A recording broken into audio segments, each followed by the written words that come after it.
بسم الله الرحمن الرحيم.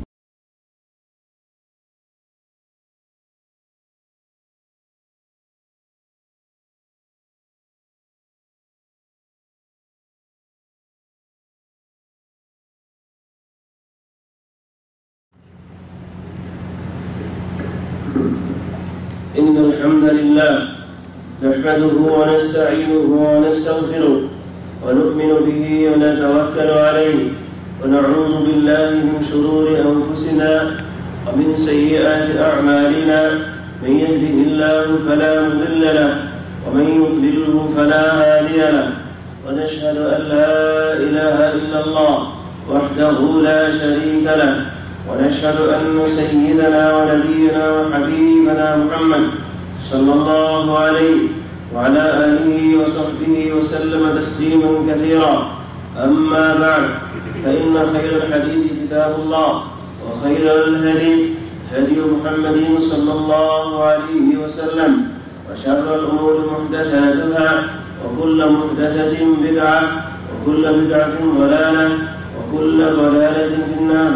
فاتقوا الله عباد الله، فإن الله عز وجل أمركم بالتقوى حيث قال سبحانه وتعالى: يا أيها الذين آمنوا اتقوا الله حق تقاته ولا تموتن إلا وأنتم مسلمون. يا أيها الناس اتقوا ربكم الذي خلقكم من نفس واحدة وخلق منها زوجها وبث منهما رجالا كثيرا ونساء واتقوا الله الذي تساءلون به والأرحام إن الله كان عليكم رقيبا. يا أيها الذين آمنوا اتقوا الله وقولوا قولا سديدا يصلح لكم أعمالكم ويغفر لكم ذنوبكم ومن يطع الله ورسوله فقد فاز فوزا عظيما. ثم أما بعد، সম্মানিত ভাইরা, সুপ্রিয় বন্ধুগণ, আজকে আমাদের সমসাময়িক যে বিষয়টি নিয়ে কথা বলবো তা হচ্ছে আশুরা সংক্রান্ত মুহররম মাসে আমাদের করণীয় এবং বর্জনীয়। রব্বুল আলামিনের অসংখ্য মেহেরবানি যে রব্বুল আলামিন তার প্রিয় বান্দাদেরকে নতুন নতুন মৌসুম তাদের সামনে প্রেরণ করেন, হাজির করে দেন, যাতে করে রব্বুল আলামিনের ইবাদত বন্দেগীতে নতুন প্রেরণা, নতুন উৎসাহ নিয়ে ইবাদত বন্দেগী করে তার বান্দারা তার নৈকট্য এবং তার সন্তুষ্টি অর্জনের সচেষ্ট হতে পারে, সচেতন হতে পারে। আল্লাহ তাআলার অসংখ্য মেহেরবানি যে রব্বুল আলামিন একই ধরনের ইবাদত সারা বছর নির্ধারণ করেন না। কিছু ইবাদত যা সবসময় করতে হয়, আর কিছু হচ্ছে মৌসুম ইবাদত। এই মৌসুম ইবাদত রব্বুল আলামিন ভাগ ভাগ করে দেন। বিষয়টা এমন যে কিছুদিন করার পরে আবার লোকেরা যেন ক্লান্ত হয়ে পড়ছে, আবার কিছুদিন রেস্ট করতেছে, আবার নতুন উদ্যোগে নতুন করে সচেতন হয়ে আবার রব্বুল আলামিনের অতিরিক্ত ইবাদত করে তার নৈকট্য অর্জনের জন্য সচেষ্ট হওয়া, সচেতন হওয়া। যেমন আমরা দেখি রমজান মাস একটি মাস রোজা রাখার পরে কিছুদিন আবার বিশ্রাম করার সুযোগ পায়। এরপরে আবার শাওয়াল মাসে কিছু রোজা আছে, যে রোজার ফজিলত অনেক বেশি। এরপরে কিছুদিন আবার রেস্ট করার পরে চলে আসে জিলহজ মাস, জিলহজ মাসের ইবাদত।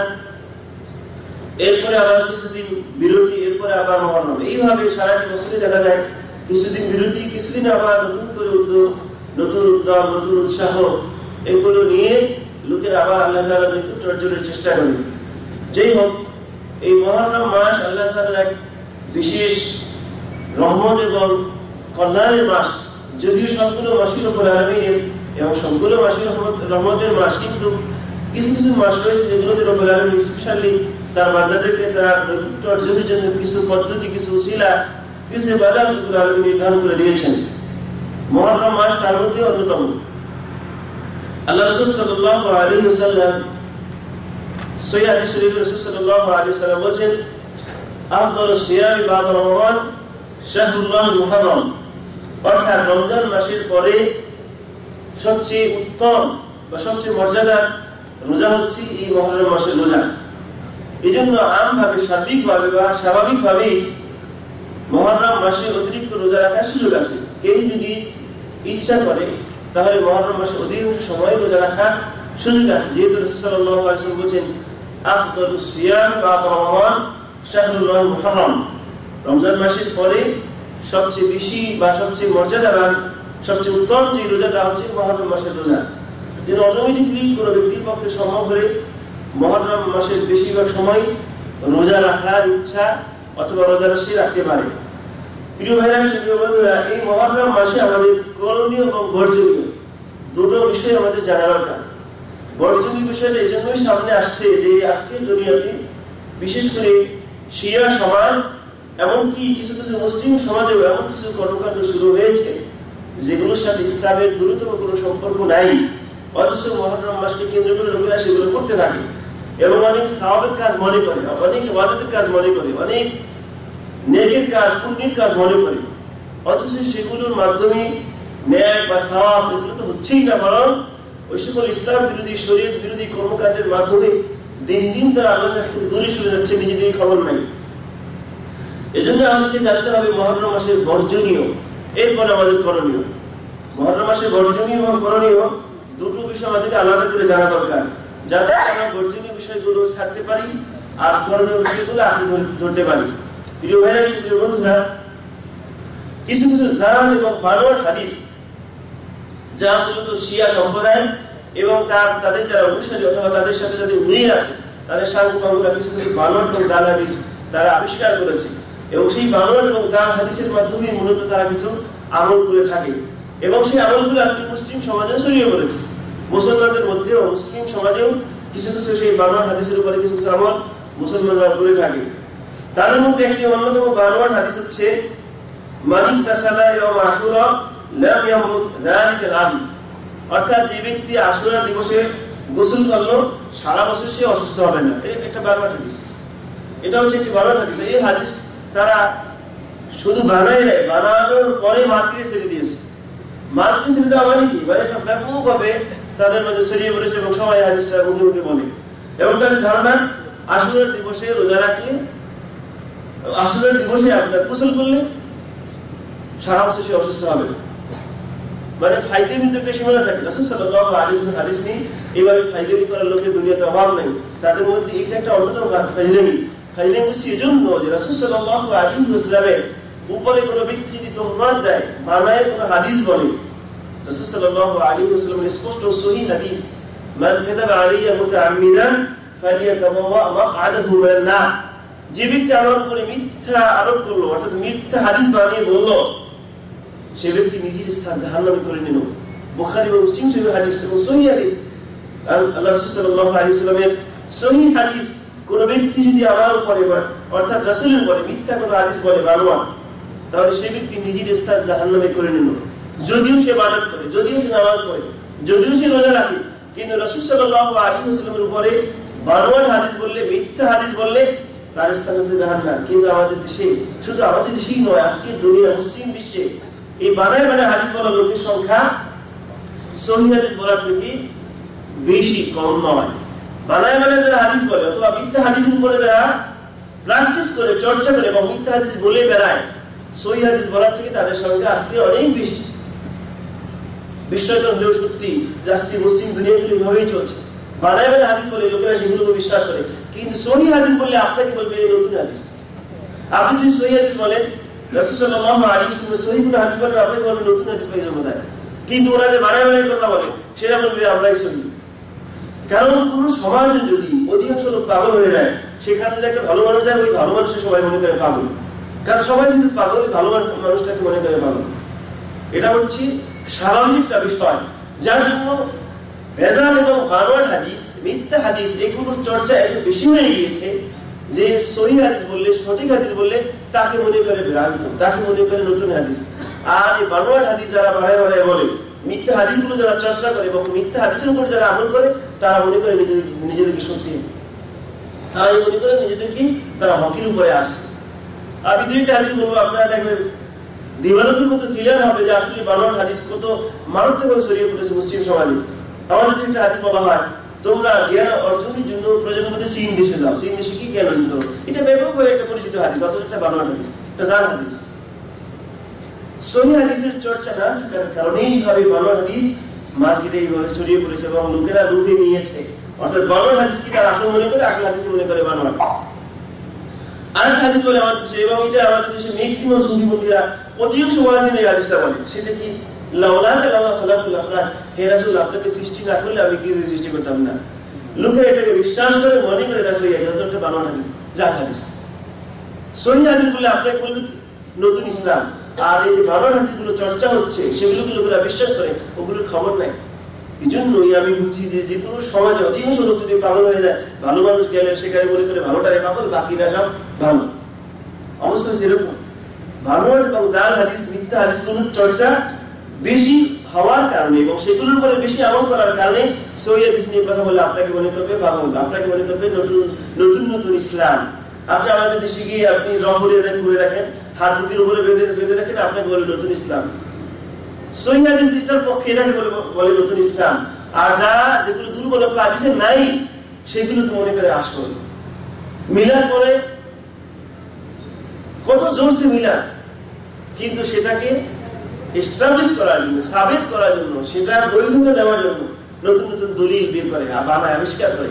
পক্ষান্তরে আপনি মিলাদের বিপক্ষে যখন সহিহ হাদিস নিয়ে আসবে কথা বলবেন, তখন বলবে তুমি নতুন হাদিস নিয়ে আসছো থেকে।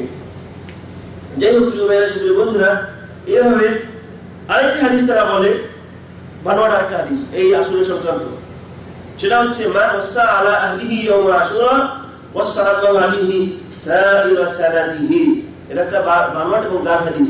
এই হাদিসটার অর্থ হচ্ছে, বানোয়াট হাদিসের অর্থ হচ্ছে, যে ব্যক্তি তার পরিবার পরিজনকে এই আশুরা দিবসে বেশি পরিমাণে তাদের কাপড় চোপড় কিনে দিল, খাবার দাবার দিল, অর্থাৎ তাদের প্রতি বেশি পরিমাণে উদার হলো, আল্লাহ তাআলা সারাটা বছর তার প্রতি উদার থাকবেন, বেশি বেশি তাকে দিবেন। এটা আরেকটা বানোয়াট হাদিস।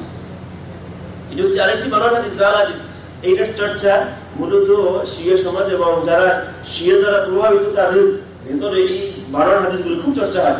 যখনই মহরম আসে তখন এগুলো নিয়ে তারা খুব চর্চা করে।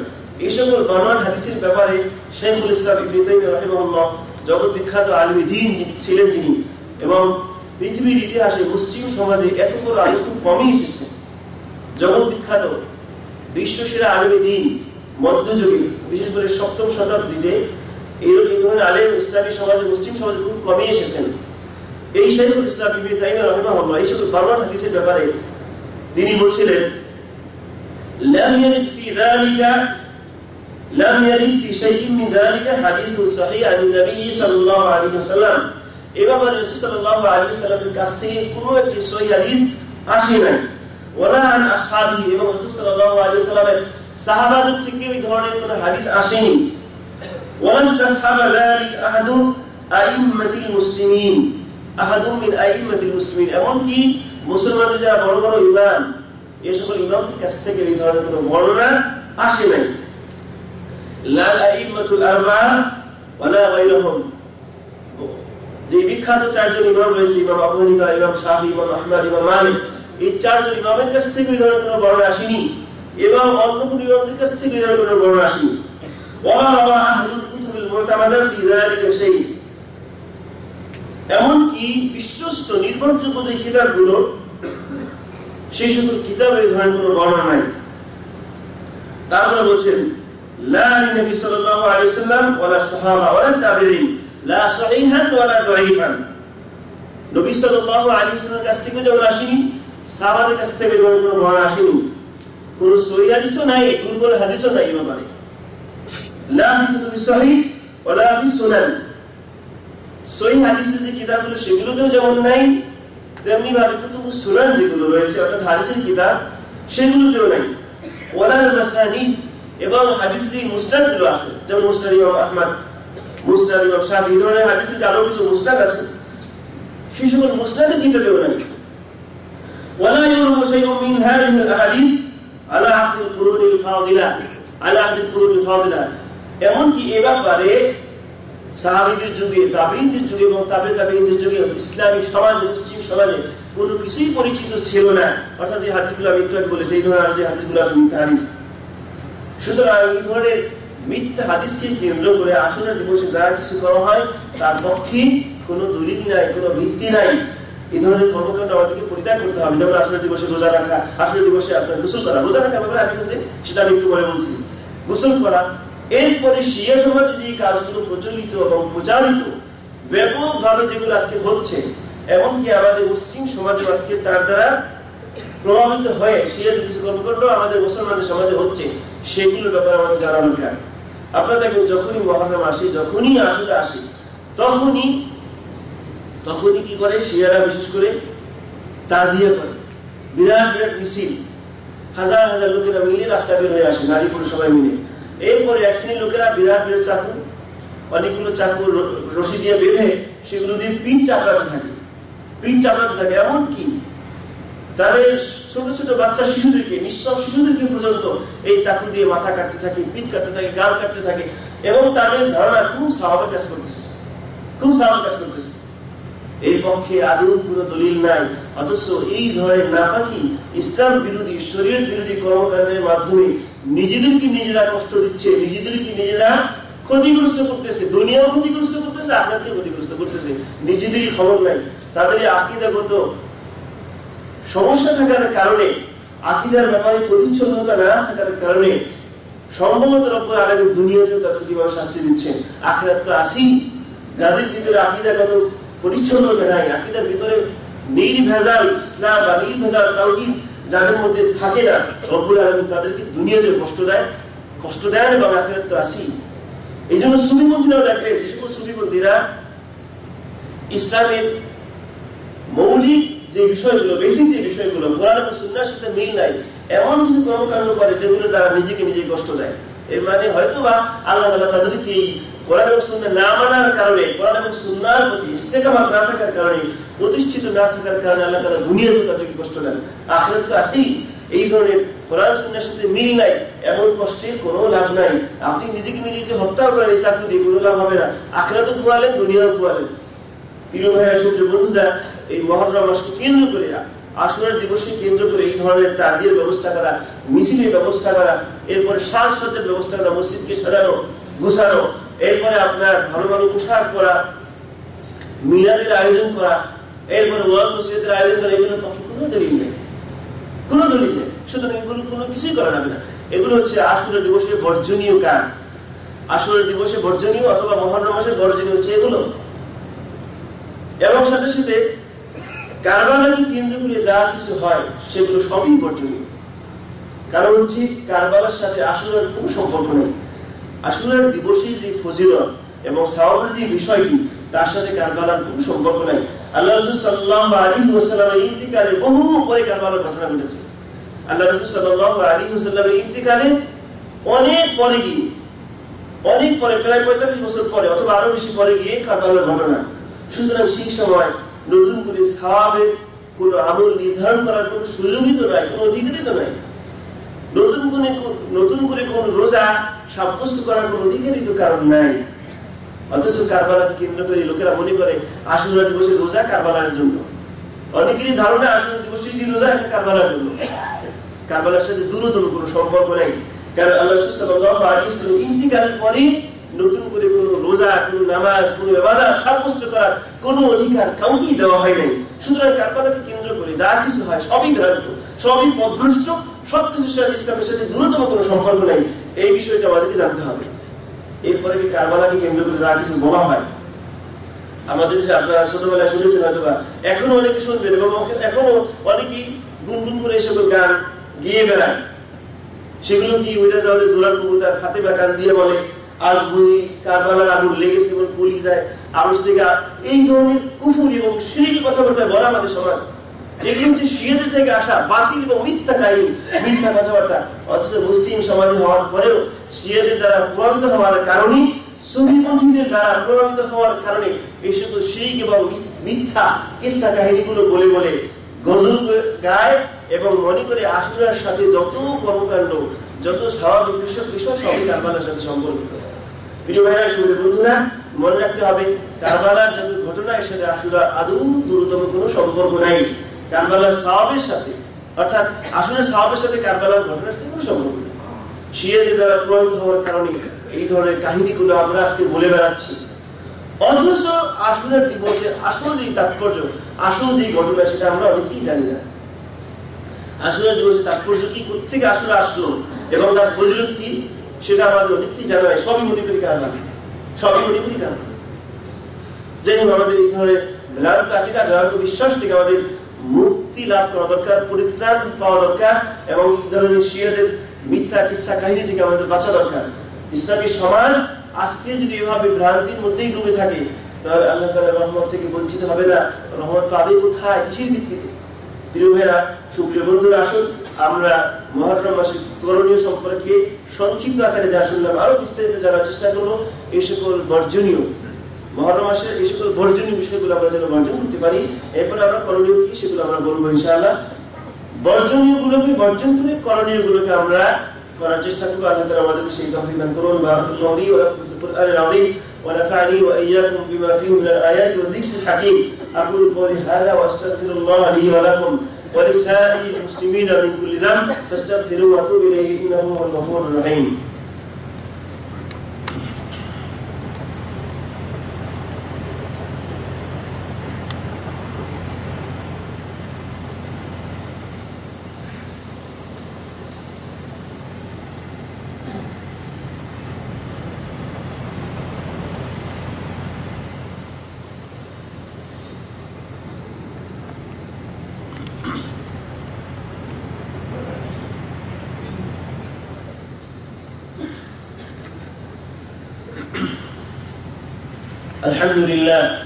الحمد لله نحمده ونستعينه ونستغفره ونؤمن به ونتوكل عليه ونعوذ بالله من شرور أنفسنا ومن سيئات أعمالنا من يهده الله فلا مضل له ومن يضلله فلا هادي له ونشهد أن لا إله إلا الله وحده لا شريك له ونشهد أن سيدنا ونبينا وحبيبنا محمد صلى الله عليه وعلى آله وصحبه وسلم تسليما كثيرا أما بعد।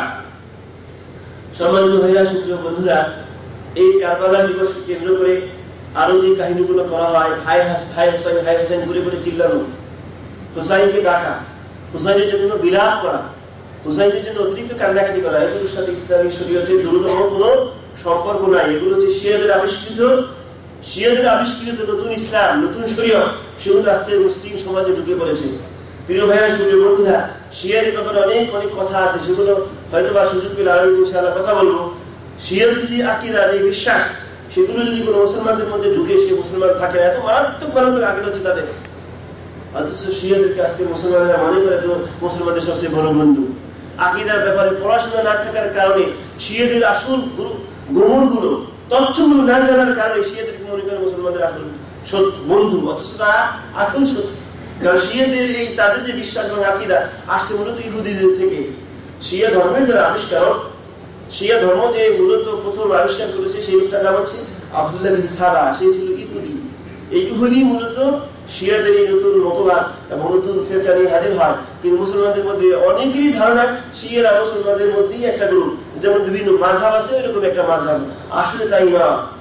শিয়াদের যে আকীদা এবং বিশ্বাস, সেগুলো যদি কেউ বিশ্বাস করে সেই মুসলমানরা থাকে। এত মারাত্মক মারাত্মক আকীদা তাদের। এমনকি তাদের মধ্যে নতুন কোরআনও তারা আবিষ্কার করেছে, যা ইহুদি এবং খ্রিস্টানরাও সাহস করতে পারে নাই, সাহস করেনি। কোরআনের উপরে হাত বসানোর সাহস ইহুদি খ্রিস্টানরাও করেনি, সেটা শিয়ারা করেছে। তারা ফাতিমি নামে একটি কোরআন তারা আবিষ্কার করেছে, নতুন একটি সূরা সেখানে ঢুকিয়ে দেওয়ার চেষ্টা করেছে। ইন্না লিল্লাহি ওয়া ইন্না ইলাইহি রাজিউন। আমাদের অনেকেরই খবর লাগে শিয়া কারা, এরা কি কোরআন আবিষ্কার করেছে, যা ইহুদিরাও সাহস করে নাই, খ্রিস্টানরাও সাহস করে নাই। এবং নতুন সূরা আবিষ্কার করেছে, যে সূরার মধ্যে আহলে বাইত সম্পর্কে অনেক আজগুবি কথাবার্তা এবং সুন্নিদের ব্যাপারে, সাহাবাদের ব্যাপারে অনেক কটূক্তি, আবু বকর, ওমর, ওসমান, এসব বড় বড় সাহাবাদের সম্পর্কে আজে বাজে কাহিনী, এগুলো রচনা করেছে শিয়ারা, কিন্তু আমাদের খবর নেই। প্রিয় ভাইরা, সুপ্রিয় বন্ধুরা, কারবালা দিবসে হাই হোসেন করে বিলাপ করা, কান্নাকাটি করা, এগুলোর দ্রুততম কোনো সম্পর্ক ইসলামী শরীয়তের সাথে নাই। এগুলো করা যাবে না, তাজিয়া যে কিছুই করা যাবে না, সবই বর্জনীয়। এগুলো আমাদের হচ্ছে, আজকে আমাদের সমাজে হচ্ছে, লোকেরা এগুলো করতেছে এবং শিয়াদের দ্বারা প্রভাবিত হওয়ার কারণে দেখা যাচ্ছে মুসলিম সমাজে এগুলো ছড়িয়ে পড়েছে। এবারে আসলে আমাদের জন্য করণীয়, মুহররম মাসে তথা আসলে আমাদের করণীয় কি সেগুলো জানার চেষ্টা করি। আল্লাহ রাসূল সাল্লাল্লাহু আলাইহি ওয়াসাল্লাম যখন মক্কা থেকে মদিনায় হিজরত করেন, মদিনায় যাওয়ার পরে দেখছেন সেখানে ইহুদিরা রোজা রাখে। তখন রাসূল সাল্লাল্লাহু আলাইহি ওয়াসাল্লাম জিজ্ঞেস করলেন, মা হাদা, এটা কিসের রোজা? ইহুদিরা বলল, এটা হচ্ছে এমন একটা দিন যেই দিনে নাজ্জাল্লাহু মূসা মিনাল গরক, আল্লাহ তাআলা মূসা আলাইহিস সালামকে পানিতে ডুবে যাওয়ার অবস্থা থেকে মুক্তি দিয়েছিলেন, উদ্ধার করেছিলেন।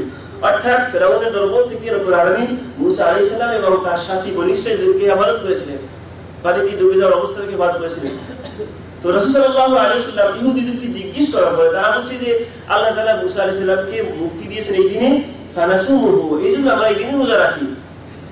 এটা শোনার পরে আল্লাহ রাসূল সাল্লাল্লাহু আলাইহি ওয়াসাল্লাম বললেন, নাহনু আহাক্কু বিমূসা, আমরা তোমাদের থেকে মূসার ব্যাপারে বেশি হকদার। অর্থাৎ মূসা আলাইহিস সালাম একজন জলিল নবী এবং রাসূল, সুতরাং তার যে ধর্ম, তার যে বিশ্বাস, তার যে আকীদা, সেটার উপরে তো আমরা আছি, তোমরা নাই। ইহুদিরা তো মূসার ধর্ম এখন পালন করছো না। এত কথা রাসূল সাল্লাল্লাহু আলাইহি ওয়াসাল্লাম বলেন নাই, তিনি সংক্ষেপে বুঝিয়ে দিয়েছেন সেটা। তিনি বলছেন কি, নাহনু আহাক্কু বিমূসা, আমরা মূসার ব্যাপারে বেশি হকদার। ফাসামাহু ওয়া আমারা বিসিয়ামি, এটা বলে রাসূল সাল্লাল্লাহু আলাইহি ওয়াসাল্লাম নিজে রোজা রাখলেন এবং সাহাবাদেরকে রোজা রাখতে বললেন। এবং সেটা ছিল এই মুহররম মাসের 10 তারিখে। তাহলে বোঝা গেল মুহররম মাসের 10 তারিখে যে রোজাটা তথা আশুরার যে রোজা, তার মূল তাৎপর্য, মূল ঐতিহাসিক ঘটনা হচ্ছে মূসা আলাইহিস সালামের ঘটনা। আল্লাহ তাআলা মূসা আলাইহিস সালামকে ফিরআউনের কবল থেকে উদ্ধার করেছিলেন, মুক্তি দিয়েছিলেন এই 10 তারিখে। সেজন্য তার শুকরিয়া স্বরূপ ইহুদিরা রোজা রাখতো। কিন্তু রাসূল সাল্লাল্লাহু আলাইহি ওয়াসাল্লাম ইহুদিদেরকে বললেন যে আমরা তোমাদের থেকে মূসার বেশি হকদার, বেশি দাবিদার, আমরাই হচ্ছি মূসার কাছের লোক। কারণ মূসার বিশ্বাসের সাথে, আকীদার সাথে তোমাদের আদৌ কোনো সম্পর্ক নেই। রাসূল সাল্লাল্লাহু আলাইহি ওয়াসাল্লাম সংক্ষেপে সেটা বুঝিয়ে দিয়ে নিজে রোজা রাখলেন এবং সাহাবাদেরকে রোজা রাখতে বললেন। তাহলে আশুরার দিবসে যে রোজা, তার মূল তাৎপর্য হচ্ছে মূসা আলাইহিস সালামের সেই ঘটনা।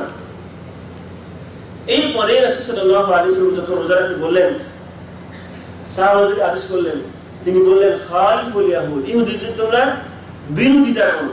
মানে কি? ফাসুমু ক্বাবলাহু ইয়াওমান আও বা'দাহু ইয়াওমান, সুতরাং তোমরা তার পূর্বে একদিন অথবা তার পরে একদিন রোজা রাখো। এর মানে হচ্ছে ইহুদিরা যদি একদিন রোজা রাখে, অর্থাৎ 10 তারিখে রোজা রাখে, অতএব তোমরা 10 তারিখের আগে অথবা পরে আরেকদিন রোজা রাখবে, ইহুদিদের মতো যাতে না হয়। অর্থাৎ কমপক্ষে দুটো রোজা রাখবে। 10 তারিখের ফাসুমু ক্বাবলাহু ইয়াওমান আও বা'দাহু ইয়াওমান, অর্থাৎ হয় তার পূর্বে একদিন রাখবে অথবা তার পরে একদিন রাখবে। এর মানে হচ্ছে 10 তারিখের সাথে হয় 9 তারিখ অথবা 10 তারিখের সাথে 11 তারিখ, 2 দিন রোজা রাখবে। তাহলে এটি হচ্ছে মূল তাৎপর্য, মূল ঘটনা। এবার আসুন এই রোজার ব্যাপারে আরেকটি হাদিস আল্লাহ রাসূল সাল্লাল্লাহু আলাইহি ওয়াসাল্লাম কাছে বলেছেন, লাইন বাকিতুল কাবিল, শেষের দিকে আল্লাহ রাসূল সাল্লাল্লাহু আলাইহি ওয়াসাল্লামের জীবনের শেষের দিকে এসে তিনি বললেন, লাইন বাকিতুল কাদিম অথবা কাবিল, আমি যদি আগামী বছর বেঁচে থাকি, লাসুমান্না তাসি, তাহলে আমি 9 তারিখেও রোজা রাখবো, ইয়ানি মাল আশর, অর্থাৎ 10 তারিখের সাথে আমি 9 তারিখেও রোজা রাখবো। কিন্তু আগামী বছর আসার পূর্বেই প্রিয় হাবিব মুহাম্মদ রাসূলুল্লাহ সাল্লাল্লাহু আলাইহি ওয়াসাল্লাম দুনিয়া ছেড়ে চলে গিয়েছেন।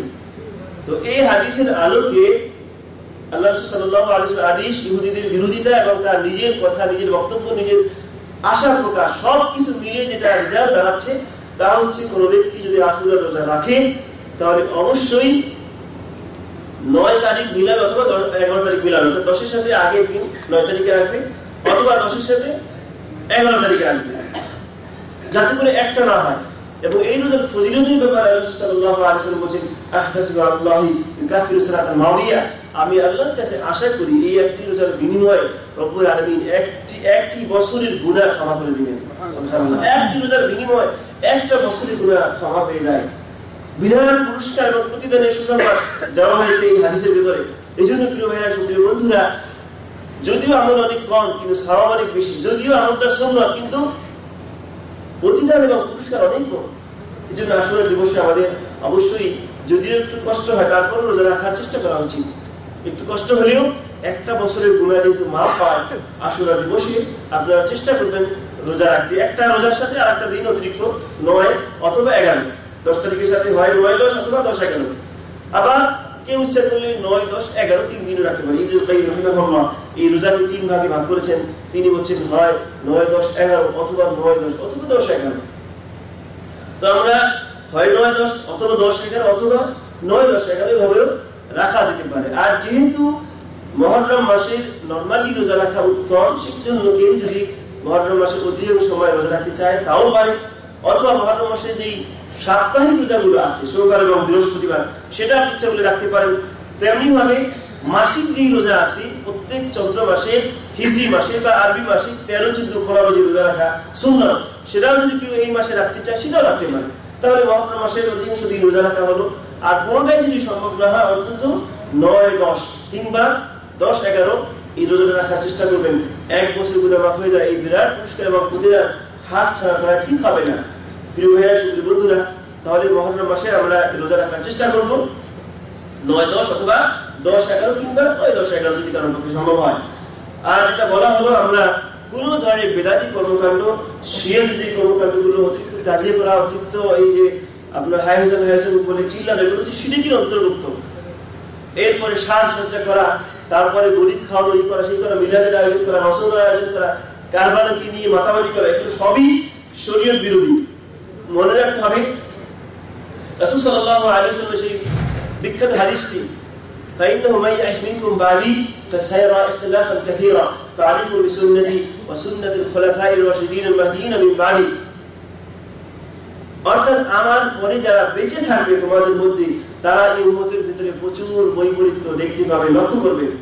এরকম যখন বৈপরীত্য দেখতে পাবে, বিভিন্ন মত, বিভিন্ন পথ, বিভিন্ন পন্থার, বিভিন্ন সবকের, বিভিন্ন তরিকা যখন তোমরা দেখতে পাবে, তখন তোমাদের দায়িত্ব হচ্ছে ফালিকুম বিসুন্নতি ওয়া সুন্নাতিল খুলাফায়ে রাশিদিন আল-মাহদিয়িন মিন বাদি, আমার সুন্নতকে আঁকড়ে ধরবে এবং আমার পরে যারা খুলাফায়ে রাশিদিন রয়েছে আবু বকর, ওমর, ওসমান, আলী, তাদের সুন্নতকে তোমরা আঁকড়ে ধরবে। ওয়া আতু আলাইহা বিন নওয়াজিব, এবং এই সুন্নতকে মানুষ যখন 2 দাঁত দিয়ে কোনো কিছু খুব শক্ত করে কামড়ায় ধরে, আমার সুন্নতকে সেভাবে তোমরা শক্ত করে কামড়ায় ধরবে। আর সেই যুগটা কিন্তু আজকে চলছে। প্রিয় ভাইয়েরা, প্রিয় বন্ধুরা, আজকে দিনে নানা পথ, নানা মত, নানা তরিকা, নানা সবকের অভাব নাই। এই জটিল এবং কঠিন অবস্থায় আপনাকে অবশ্যই খেয়াল রাখতে হবে রাসূল সাল্লাল্লাহু আলাইহি ওয়াসাল্লাম সেই হাদিস, যে সেই রকম কঠিন অবস্থায় মতবিরোধের সময় তোমাদের একান্ত কর্তব্য হচ্ছে, ওয়াজিব হচ্ছে, আমার সুন্নতকে এবং আমার খুলাফায়ে রাশিদিনের সুন্নতকে খুব শক্ত করে ধরে রাখবে। কারণ যদি শক্ত করে না ধরো, পা পিছলে তুমি পথহারা হয়ে যেতে পারো, পথভ্রষ্ট হয়ে যেতে পারো। সেরকম যাতে না হয়, এজন্য শক্ত করে আমার সুন্নতকে আঁকড়ে ধরে রাখবে। এজন্য আসুন আমরা রাসূল সাল্লাল্লাহু আলাইহি ওয়াসাল্লামের সেই সতর্ক বাণীকে স্মরণ করার চেষ্টা করি, সব ধরনের মতবিরোধ ভুলে গিয়ে সুন্নতকে আঁকড়ে ধরার চেষ্টা করি, তার খোলাফায়ে রাশিদিনদের সুন্নতকে আঁকড়ে ধরার চেষ্টা করি। কেননা রাসূল সাল্লাল্লাহু আলাইহি ওয়াসাল্লাম এই হাদিসের শেষে যাওয়ার সতর্ক করে দিয়েছেন, ওয়া ইয়াকুম ওয়া মুহদাসাতিল উমুর ফাইন্না কুল্লা বিদআতিন দালালা, সাবধান, নতুন নতুন আবিষ্কার থেকে তোমরা সাবধান, নতুন নতুন পন্থা, নতুন নতুন তরিকা, নতুন নতুন পদ্ধতি আবিষ্কার করা থেকে তোমরা সাবধান। কারণ দিনের ভিতরে নতুন নতুন আবিষ্কার, ফাইন্না কুল্লা বিদআতিন দালালা, এই নতুন নতুন আবিষ্কার সবই ভ্রান্তি। এবং অপর রিওয়ায়াত আছে, কুল্লু বিদআতিন দালালা ওয়া কুল্লু দালালাতিন ফিন্নার, সকল নতুন আবিষ্কার হচ্ছে ভ্রান্তি, আর সকল ভ্রান্তি হচ্ছে জাহান্নামী। সুতরাং আমরা আমল করি তো জাহান্নামে যাওয়ার জন্য নয়, ইবাদত করি তো জাহান্নাম থেকে বাঁচার জন্য। অতএব এমন ইবাদত কেন করব যে ইবাদত আমাকে জাহান্নাম থেকে বাঁচাবে না, বরং জাহান্নামে নিয়ে যাবে। এজন্য প্রিয় ভাইরা, প্রিয় বন্ধুরা, আসলে বেদাত থেকে আমরা সতর্ক হওয়ার চেষ্টা করি, বেদাত জানার চেষ্টা করি, সুন্নতকে বোঝার চেষ্টা করি, সুন্নতকে আমল করার চেষ্টা করি, বেদাত মুক্ত জীবনযাপন করার চেষ্টা করি। রব্বুল আলামিন আমাদেরকে সেই তৌফিক দান করুন। إن الله وملائكته يصلون على النبي يا أيها الذين آمنوا صلوا عليه وسلموا تسليما اللهم صل وسلم وزد وآله وبارك على عبدك ورسولك محمد وعلى آله وصحبه. اللهم أعز الإسلام والمسلمين وأذل الشرك والمشركين وانصر عبادك الموحدين. اللهم عليك باليهود الغاصبين، اللهم عليك بالنصارى والملحدين، اللهم عليك بالعلمانيين والشيوعيين فإنهم لا يعجزونك. اللهم دمر ديارهم، اللهم خرب بلادهم، اللهم مسك كلمتهم يا أكرم يا قوي يا عزيز. اللهم انصر إخواننا المجاهدين المستضعفين في سبيلك في كل مكان، اللهم انصرهم، اللهم ارحمهم، اللهم قوي عزائمهم، اللهم ثبت أقدامهم يا أكرم الأكرمين يا ذا الجلال والإكرام. إن الله يأمر بالعدل والإحسان وإيتاء ذي القربى وينهى عن الفحشاء والمنكر والبغي يعظكم لعلكم تذكرون. فاذكروا الله العظيم الجليل يذكركم واشكروه على نعمه يزدكم ولذكر الله أكبر والله يعلم ما تصنعون.